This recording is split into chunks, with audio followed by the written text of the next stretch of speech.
Now that was an art in itself, watching me, well not watching me, but putting my glove on to my hand. Not that I'm particular about getting this tung oil on my hands, it's more I don't want to get fingerprints on that.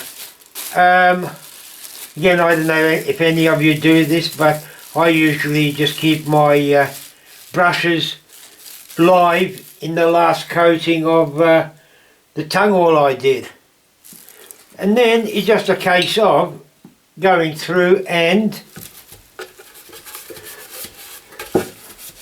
painting the, look, the inside I won't worry about, but I'll show you when you paint the outside, this really pops. The black wood filler really pops.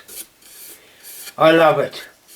That's why I like to tung oil or oil it. I've got to admit, I prefer not to oil it because this oil darkens the MDF. However, it also, but it does make this black pop like crazy. And once I buff it up, it does come up well. The only trouble is now I've got to wait around about a week for this tung oil to dry. Actually, I tell a bit of a lie. It's not really tung oil. Well, when I say tung oil, it's actually called hard burnishing oil, which is more it's primarily tung oil based, but it's got other gooblies in it. And for all it's worth, because of those gooblies, it's about half the price of tung oil. As I say, look, I'll go through the outside only because it's really nice to see it pop like this.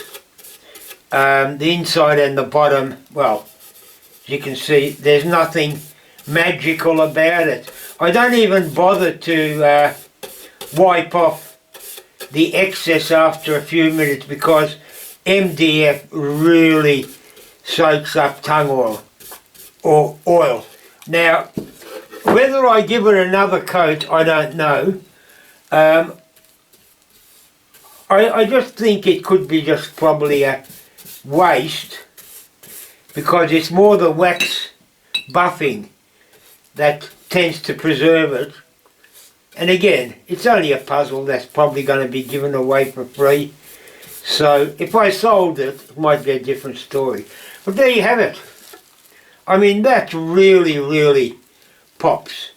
Now I'll give that a few minutes to dry before I flip it over and tackle the inside. And then, as I say, with this one here, it's a pain because I've got to try and get the paintbrush in those little doobies, and to do that I've got to really load up the paintbrush, which means that I'm putting on probably 20 times more oil than I need, and it doesn't sort of like spread too well, it just soaks it in.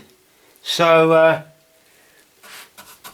there you have it. As I said, I won't waste any more time on this video, as he always says, and then he keeps filming and never edits it out because I don't know why I never edit it out. Maybe